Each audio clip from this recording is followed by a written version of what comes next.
روتا وہ انسان ہے جس نے دل سے رشتہ نبھایا ہو، ورنہ مطلب کا رشتہ رکھنے والوں کی آنکھوں میں نہ تو شرم ہوتی ہے نہ پانی۔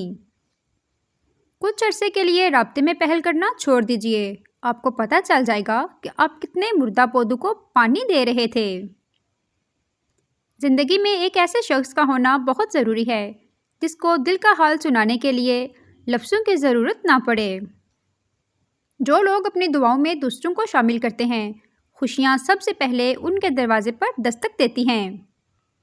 مایوس ہونا چھوڑیں، کیونکہ جو دروازے زمین والوں کی سازشوں سے بند ہوتے ہیں نا، ان سے بھی بڑے دروازے اللہ پاک کے فضل سے کھل جاتے ہیں۔ لوگوں کی باتوں کو دل پر لینا چھوڑ دیں اور اپنی زندگی کا مقصد ہمیشہ اللہ پاک کو راضی کرنا ہی رکھیں۔ اپنی ماں اور بیوی دونوں کی بے پناہ عزت کرو، کیونکہ ایک تمہیں دنیا میں لائی اور دوسری ساری دنیا چھوڑ کر تمہارے پاس آئی۔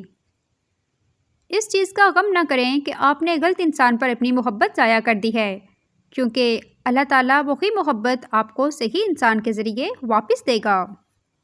بانو قدسیہ کہتی تھی کہ بے شک ماں پڑھی لکھی نہ ہو، پر دنیا میں ہم ہر ضروری بات اپنی ماں سے سیکھتے ہیں۔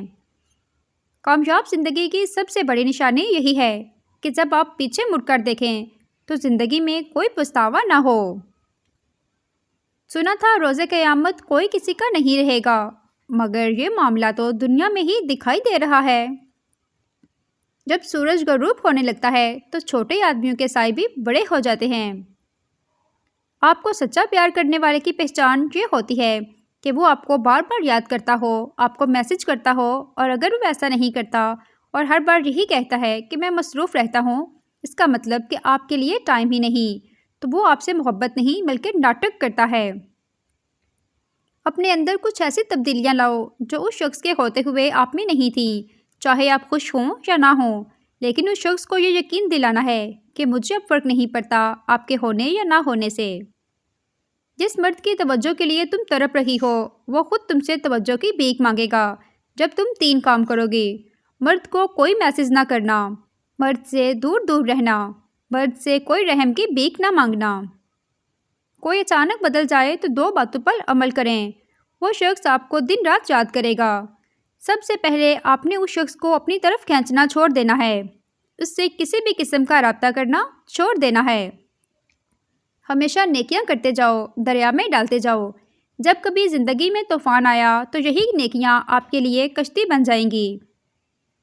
جو عورت ہر وقت ہنستی رہتی ہے تو سمجھ جاؤ ایسی عورت میں دکھوں کا آتش فشاں ابل رہا ہے۔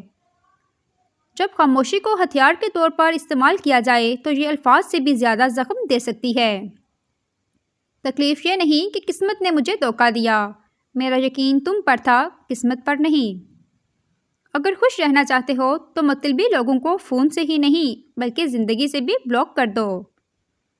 جب کوئی تم سے محبت یا شادی کی بات کرے تو اس سے پیسے، گاڑی یا گھر کے متعلق مت پوچھنا۔ ہمیشہ ساتھ رہنے کے وعدے بھی مت لیتے رہنا، بلکہ سب سے پہلا سوال یہی کرنا: کیا تم میری ذہنی صحت کا خیال رکھ سکتے ہو؟ مرد وفا کے معاملے میں درختوں کی طرح ہے، کٹ تو سکتا ہے مگر من پسند عورت کو دھوکہ نہیں دے سکتا۔ یہ جھوٹ بھی کتنی عجیب چیز ہے، خود بولو تو اچھا لگتا ہے اور اگر دوسرا بولے تو غصہ آتا ہے۔ دیر لگے گی مگر صحیح ہوگا، تمہیں جو چاہیے وہی ہوگا۔ دن بڑھتے ہیں مگر زندگی تو نہیں، صبر کرو، اللہ پاک پر یقین رکھو، سب اچھا ہی ہوگا۔